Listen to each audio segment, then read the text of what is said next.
ఆ మధ్యలో ఒక పెద్ద సిమెంట్ ఫ్యాక్టరీకి జనరల్ మేనేజర్ ఒక ఆయన క్రైస్తవేతర కుటుంబం నుండి రక్షించబడ్డాడు. రాయలసీమలో పేరు అగ్రకులం.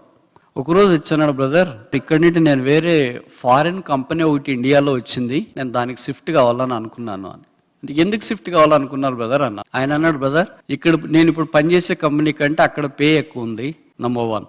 నంబర్ 2 అది ఫారిన్ కంపెనీ. నంబర్ 3 అక్కడ లిఫ్ట్ ఎక్కువ ఉంటుంది అని అన్నాడు. ఇవన్నీ అన్న తర్వాత నేను అన్నాను, ఇక్కడికింటే అక్కడ సహవాసం బాగుందా? అదేంటి బ్రదర్ పల్లెటూరు నుండి పట్టణంలో బాగాలేకుండా ఎలాగుంటుందని. బాగాలేకుండా ఎలాగుంటుందని నన్ను అడగొద్దండి, మీరు బాగుందా అని నేను మిమ్మల్ని అడుగుతున్నా.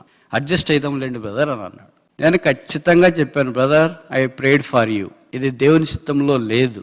పిండి కొద్ది రొట్టెలు, దుప్పిడి కొద్ది కాలు చాపుకోవాలా. దయచేసి మీరు వెళ్ళొద్దండి. దేవుని హస్తము కలిగి కొద్దిగా లేమిలోనైనా ఉండడం చాలా మంచిది. సామెతలో రాసిన మహాజ్ఞాని అయిన సొలొమోను ఏం రాశాడంటే, అన్యాయముగా సంపాదించిన విస్తారమైన సొత్తు దగ్గర ఉండటం కంటే నిర్దోషమైన నిరుపేద దగ్గర ఉండడం మేలు.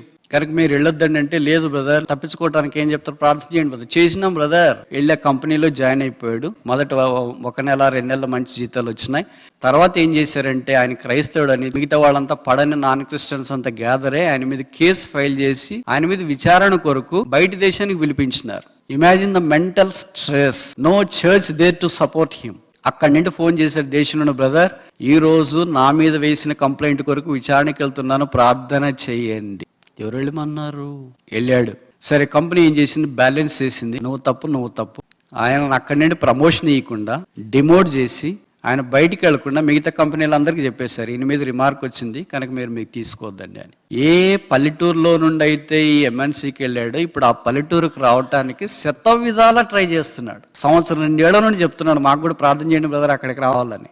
అక్కడ డోర్ మూసేసినారు, రావటానికి లేదు. ఆ కంపెనీ రూల్ ఏంటంటే, ఒక్కసారి నువ్వు ఎగ్జిట్ అయిన తర్వాత దేర్ ఇస్ నో ఎంట్రీ. ఇప్పుడు కూతురు దూరం అయిపోయారు, కొడుకు దూరం అయిపోయారు, భార్య దూరం అయింది. ఆయన హెల్త్, మెంటల్ స్ట్రెయిన్ ఎంత కష్టంగా ఉన్నాడంటే, మనం చేసే decisions you see always the purse. ఇవన్నీ కొంతకాలమే నాన్న, మీరు వెళ్ళొద్దని నేను చెప్పను, వెళ్ళండి if it is God's will. కానీ దేవుని చిత్తానికి వెలపట్ట సహవాసమును కాదని.